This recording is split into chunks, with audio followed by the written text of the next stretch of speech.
Hey Reddit, my name's Ryan, 34M, and until recently, I was engaged to Olivia, 33F, my girlfriend of 6 years.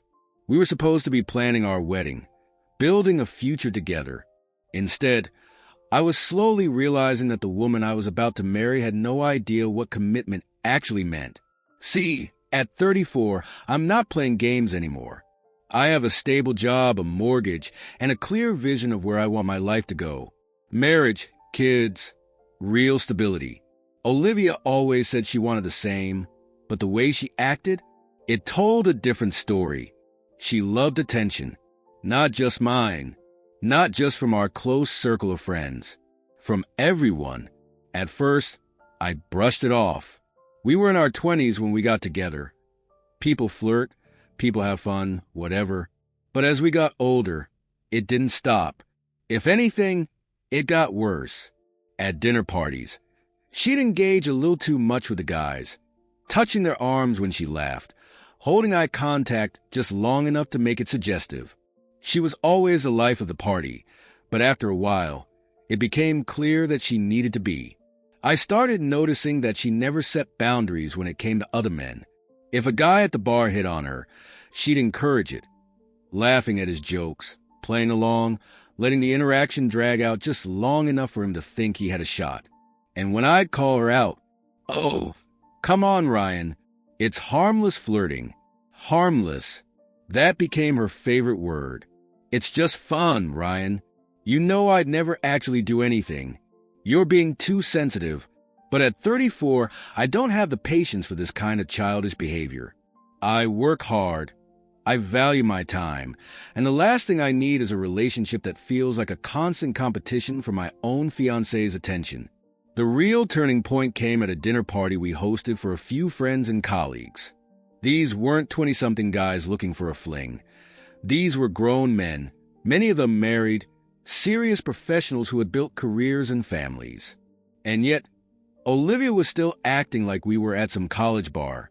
I watched as she poured a little too much wine into one guy's glass, teasing him about how he needed to loosen up. I saw her lean in too close to another man while complimenting his suit, letting her fingers graze the fabric a little longer than necessary.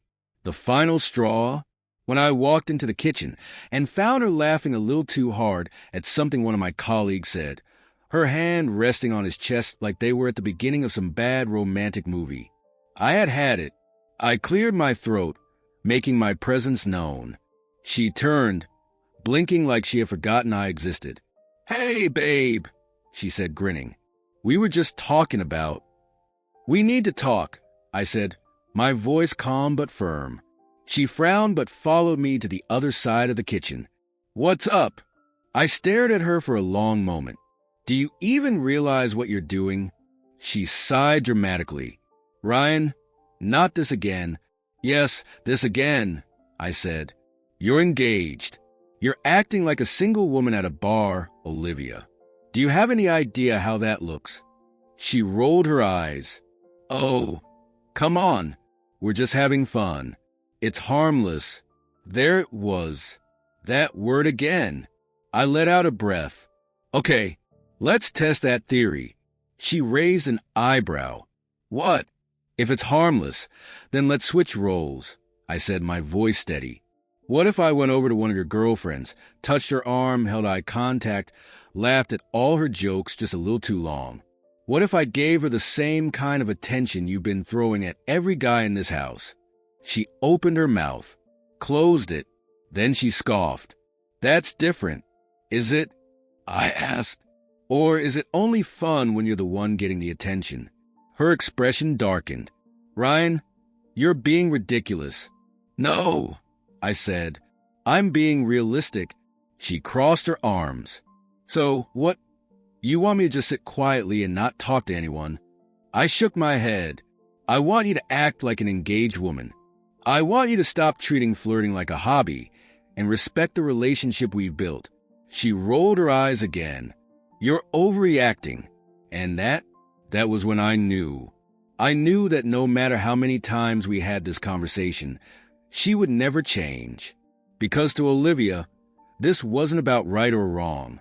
It wasn't about respect or commitment. It was about her ego. She wanted to feel desired, and she didn't care if that came at my expense. So I made a decision. I took off my engagement ring, set it on the counter, and looked her in the eyes. "If you want to act single," I said, my voice calm, "then be single." Her mouth fell open. "Ryan." "No," I said, cutting her off. "I'm not wasting another year, another month, another minute on a relationship where I constantly have to question if my fiancé is more interested in attention than in me." She stared at me, realization dawning. "You're actually serious?" I nodded. Completely. Silence stretched between us. The party was still happening in the other room, but at that moment, it was like we were in a vacuum. Finally, she let out a breathless laugh. "Wow. So that's it. That's it," I said. "I deserve better than this." I turned, grabbed my coat, and walked out of my own house. The next day, I packed a bag and left. She blew up my phone with texts and calls, but I didn't answer. I didn't need to, because for the first time in a long time, I had made the right choice, and I wasn't going to regret it. The first night after I left, I stayed at a hotel. I could have gone to a friend's place, but I needed space, silence, time to think. My phone buzzed nonstop with messages from Olivia, some angry, some desperate, all circling the same theme. "Olivia, are you really doing this?" "Olivia, Ryan, come home. Let's just talk." "Olivia, this is ridiculous.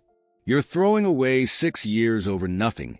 "Olivia, call me, please." I didn't reply.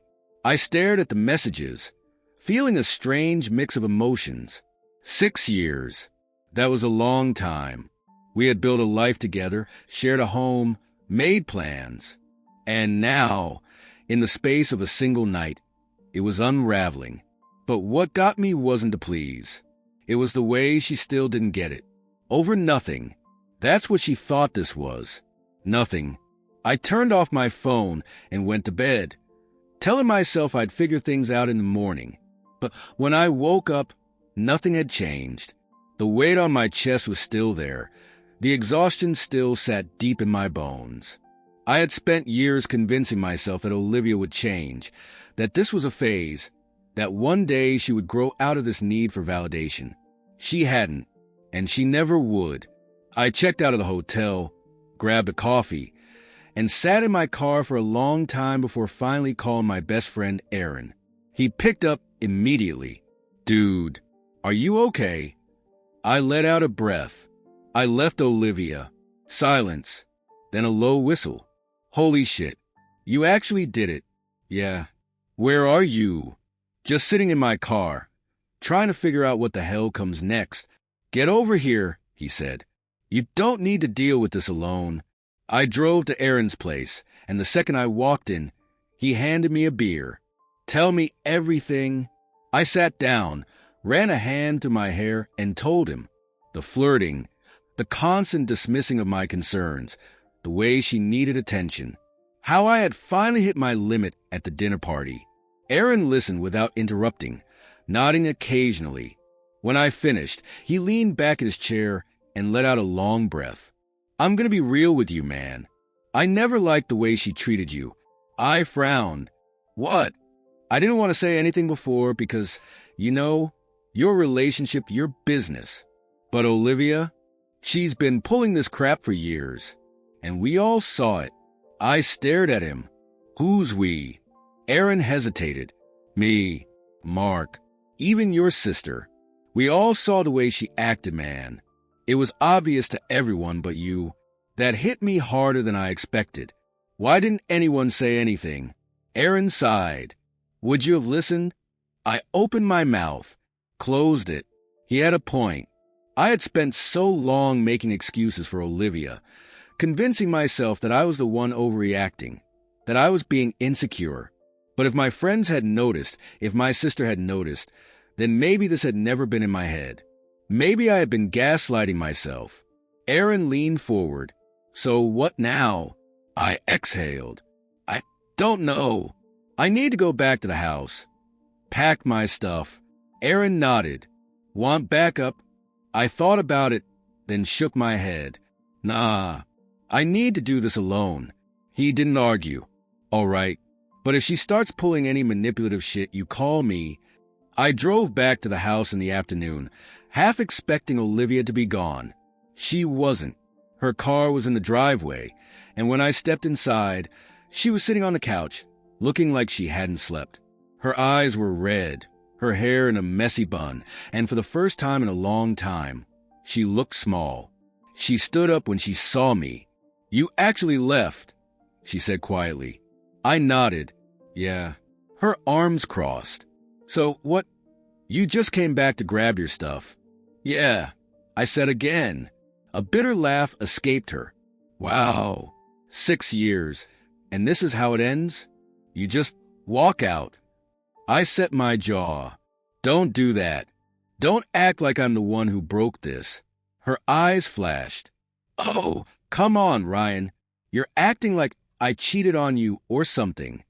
You didn't have to, I said coldly. You disrespected me every chance you got. You made me feel like I was lucky to have you, like I should just accept that you need constant validation from other men. That's not what a relationship is, Olivia. That's not what love is, she scoffed. So you're leaving because I flirted? Because I made jokes? I shook my head. I'm leaving because I refuse to spend the rest of my life with someone who needs everyone's attention but mine. That shut her up. For a long time, she just stood there, arms wrapped around herself, lips pressed into a thin line. Then, finally, she spoke. Ryan, she said quietly, I never wanted to hurt you. I swallowed hard. I know. She ran a hand through her hair. I never thought you'd actually leave. That hit harder than it should have, because that was a problem. She thought I'd stay. She thought I'd put up with it forever. She thought I'd never walk away. I let out a slow breath. Well, now you know. She nodded, looking away. Do you want me to leave while you pack? I hesitated, then shook my head.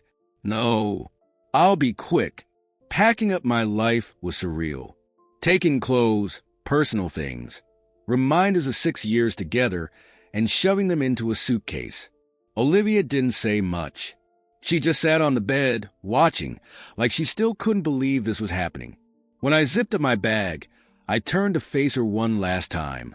I hope you figure things out, Olivia, I said. But I can't be here while you do. She didn't reply.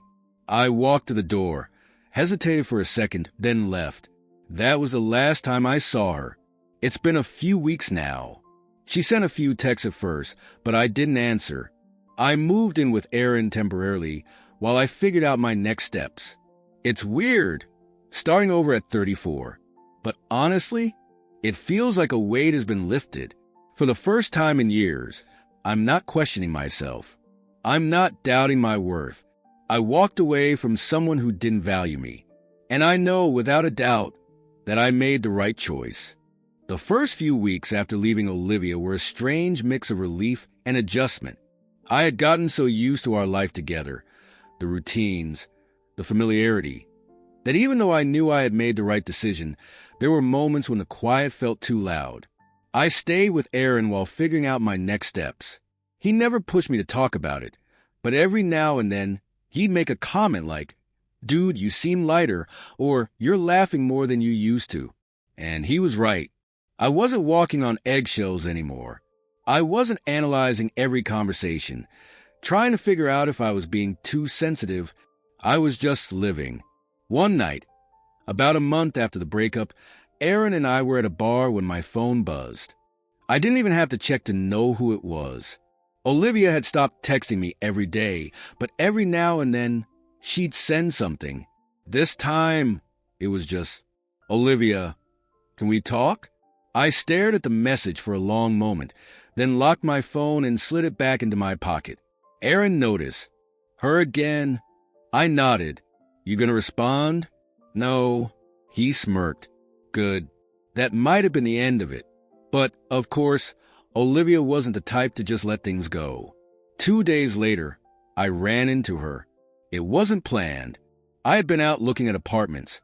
Because as much as I appreciated Aaron's couch, I needed my own space, and I stopped at a coffee shop afterward. And there she was, sitting at a table by the window, stirring a drink absent-mindedly, looking like she was deep in thought. I could have turned around. I could have walked away before she saw me. But something in me, maybe closure, maybe just curiosity, kept me there a second too long. And that's when she looked up. Our eyes met, and for a moment, neither of us moved. Then she gave me a small, hesitant wave. I sighed, walked over. "Hey," I said. She smiled, a real one, not the flirty, attention-seeking grin she used on everyone else. "Hey." I hesitated. "Mind if I sit?" She shook her head.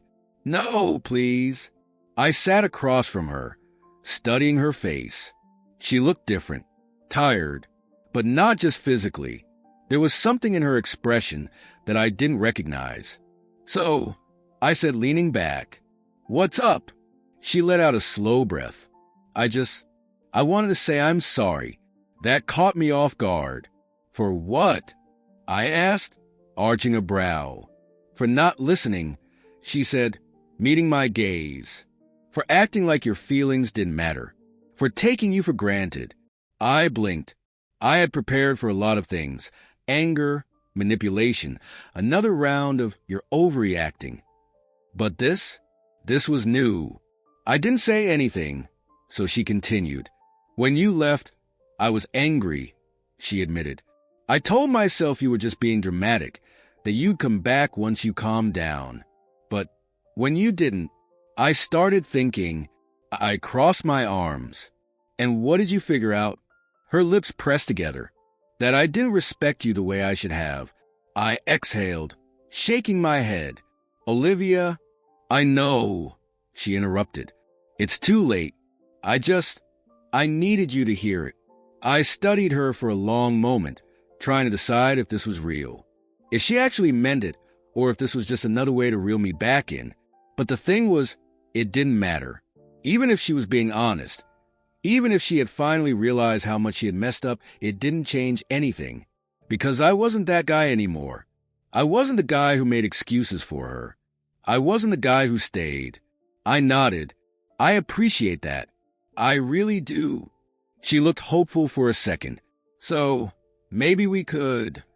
"No," I said gently but firmly. Her face fell. "I don't hate you, Olivia," I said. "But I'm not going back." She swallowed hard. "Right." I stood up. "Take care of yourself." She nodded, looking down at her drink. I turned and walked away. Walking out of that coffee shop felt like closing the final chapter of a book I had been stuck in for far too long. For the first time in years, I wasn't questioning my decisions. I wasn't replaying the conversation in my head, wondering if I had been too harsh or too cold. I knew, without a doubt, that I had done the right thing. But just because I had clarity didn't mean Olivia was done with me. A week after that encounter, she called. I ignored it. Then she called again, and again. I finally picked up on the fourth try, mostly because I wanted to end whatever this was once and for all. "What do you want, Olivia?" I asked, my voice flat. There was silence on the other end. Then a deep sigh. I don't know how to do this," she admitted. I frowned. "Do what?" "Move on." I pinched the bridge of my nose. "Olivia, we broke up weeks ago." "I know," she said quickly. "But I don't know how to just stop." I exhaled. "You do what I did. You stop reaching out. You stop trying to hold on to something that isn't there anymore." More silence. Then she said something I wasn't expecting. "Ryan, did you ever actually love me?" That stopped me in my tracks. "Are you serious right now?" I asked, shocked. I don't know," she muttered. "Because if you really love me, how did you just walk away?" I laughed bitterly. "Do you think walking away was easy? You think I just stopped loving you overnight?" She didn't respond. "I loved you, Olivia," I continued. my voice calmer now. For years, even when you made me feel like I wasn't enough, even when you pushed the limits just to see how much I'd put up with, I loved you. She inhaled sharply. But I love myself more, I said firmly. And that's why I walked away. She let out a shaky breath. I miss you. I closed my eyes. I know. There was nothing else to say. I hung up, and that was the last time I ever spoke to Olivia. After that, things got easier. I moved into a new apartment, small but mine. I focused on work, started going to the gym again, spent more time with friends I had neglected during my relationship. And for the first time in years, I actually felt happy. Not just fine, not just comfortable, but genuinely happy. I started dating again, not anything serious, just putting myself out there. It was weird at first, trying to navigate the dating scene in my 30s, but it was also refreshing. I went on a few casual dates, met some interesting women, had fun without any pressure, and then, about 6 months after my breakup, I met her. Her name was Natalie. We met at a friend's wedding. One I had almost skipped because I didn't feel like sitting through hours of other people's romance. But Aaron convinced me to go, so I did, and that's where I saw her. She wasn't the loudest person in the room. She wasn't the type to demand attention, but there was something about her. The way she carried herself, the way she laughed at a dumb joke someone told, the way she seemed completely at ease with herself. We ended up seated at the same table, and within minutes, we were deep in conversation. She was funny, smart, down to earth, and most importantly, she was real. She didn't flirt for the sake of flirting. She didn't try to keep the entire room entertained. She didn't need constant validation. She was just herself. By the end of the night, I knew I wanted to see her again, so I asked, and she said yes. It's been 2 years since I walked away from Olivia. 2 years since I finally chose me. I won't lie. There were moments in the beginning when I doubted myself, when I wondered if I had overreacted, if maybe I should have tried harder to make things work. But now I look at Natalie, the woman I love, the woman who loves me without conditions, without games, and I know I made the right choice. Because love isn't supposed to feel like a competition. It's not supposed to feel like you're constantly trying to earn someone's attention. It's supposed to feel easy. And for the first time in my life, it finally does.